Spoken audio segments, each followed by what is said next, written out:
Habakkuk, chapter 1. The burden which Habakkuk the prophet did see. O Lord, how long shall I cry, and thou wilt not hear? Even cry out unto thee of violence, and thou wilt not save. Why dost thou show me iniquity, and cause me to behold grievance? For spoiling and violence are before me, and there are that raise up strife and contention. Therefore the law is slacked, and judgment doth never go forth. For the wicked doth compass about the righteous. Therefore wrong judgment proceedeth. Behold ye among the heathen, and regard, and wonder marvelously. For I will work a work in your days, which ye will not believe, though it be told you. For lo, I raise up the Chaldeans, that bitter and hasty nation, which shall march through the breadth of the land to possess the dwelling places that are not theirs. They are terrible and dreadful. Their judgment and their dignity shall proceed of themselves. Their horses also are swifter than the leopards, and are more fierce than the evening wolves. And their horsemen shall spread themselves, and their horsemen shall come from far. They shall fly as the eagle that hasteth to eat. They shall come all for violence. Their faces shall sup up as the east wind, and they shall gather the captivity as the sand. And they shall scoff at the kings, and the princes shall be a scorn unto them. They shall deride every stronghold, for they shall heap dust and take it. Then shall his mind change, and he shall pass over and offend, imputing this his power unto his God. Art thou not from everlasting, O Lord my God, mine Holy One? We shall not die. O Lord, thou hast ordained them for judgment, and, O mighty God, thou hast established them for correction. Thou art of purer eyes than to behold evil, and canst not look on iniquity. Wherefore lookest thou upon them that deal treacherously, and holdest thy tongue, when the wicked devoureth the man that is more righteous than he? And makest men as the fishes of the sea, as the creeping things that have no ruler over them. They take up all of them with the angle. They catch them in their net, and gather them in their drag. Therefore they rejoice and are glad. Therefore they sacrifice unto their net, and burn incense unto their drag, because by them their portion is fat, and their meat plenteous. Shall they therefore empty their net, and not spare continually to slay the nations?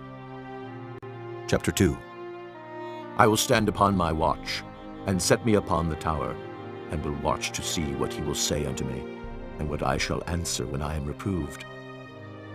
And the Lord answered me, and said, Write the vision, and make it plain upon tables, that he may run that readeth it. For the vision is yet for an appointed time, but at the end it shall speak, and not lie. Though it tarry, wait for it, because it will surely come, it will not tarry. Behold, his soul which is lifted up is not upright in him, but the just shall live by his faith. Yea, also because he transgresseth by wine, he is a proud man, neither keepeth at home, who enlargeth his desire as hell, and is as death, and cannot be satisfied, but gathereth unto him all nations, and heapeth unto him all people. Shall not all these take up a parable against him, and a taunting proverb against him, and say, Woe to him that increaseth that which is not his! How long? And to him that ladeth himself with thick clay. Shall they not rise up suddenly that shall bite thee, and awake that shall vex thee, and thou shalt be for booties unto them? Because thou hast spoiled many nations, all the remnant of the people shall spoil thee, because of men's blood, and for the violence of the land, of the city, and of all that dwell therein.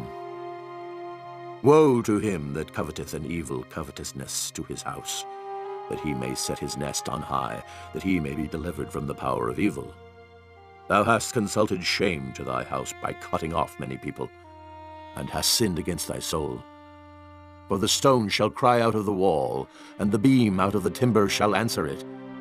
Woe to him that buildeth a town with blood, and establisheth a city by iniquity. Behold, is it not of the Lord of hosts? The people shall labor in the very fire, and the people shall weary themselves for very vanity. For the earth shall be filled with the knowledge of the glory of the Lord, as the waters cover the sea. Woe unto him that giveth his neighbor drink, that puttest thy bottle to him, and makest him drunken also, that thou mayest look on their nakedness. Thou art filled with shame for glory. Drink thou also, and let thy foreskin be uncovered. The cup of the Lord's right hand shall be turned unto thee, and shameful spewing shall be on thy glory. For the violence of Lebanon shall cover thee, and the spoil of beasts, which made them afraid, because of men's blood, and for the violence of the land, of the city, and of all that dwell therein. What profiteth the graven image that the maker thereof hath graven it?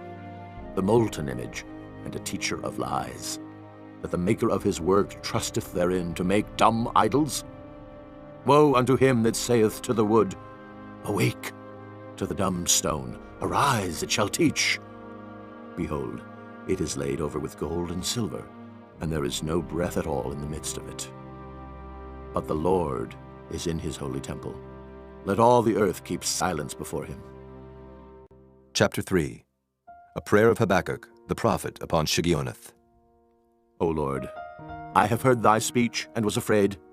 O Lord, revive thy work in the midst of the years. In the midst of the years make known. In wrath remember mercy.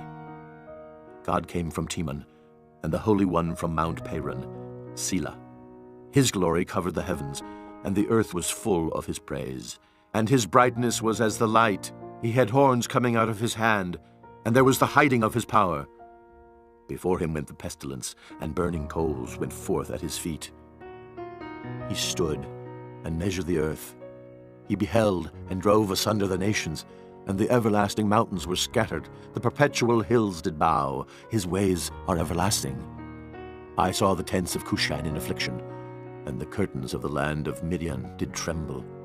Was the Lord displeased against the rivers? Was thine anger against the rivers? Was thy wrath against the sea, that thou didst ride upon thine horses and thy chariots of salvation? Thy bow was made quite naked, according to the oaths of the tribes, even thy word. Selah. Thou didst cleave the earth with rivers. The mountains saw thee, and they trembled. The overflowing of the water passed by. The deep uttered his voice, and lifted up his hands on high. The sun and moon stood still in their habitation. At the light of thine arrows they went, and at the shining of thy glittering spear. Thou didst march through the land in indignation. Thou didst thresh the heathen in anger. Thou wentest forth for the salvation of thy people, even for salvation with thine anointed.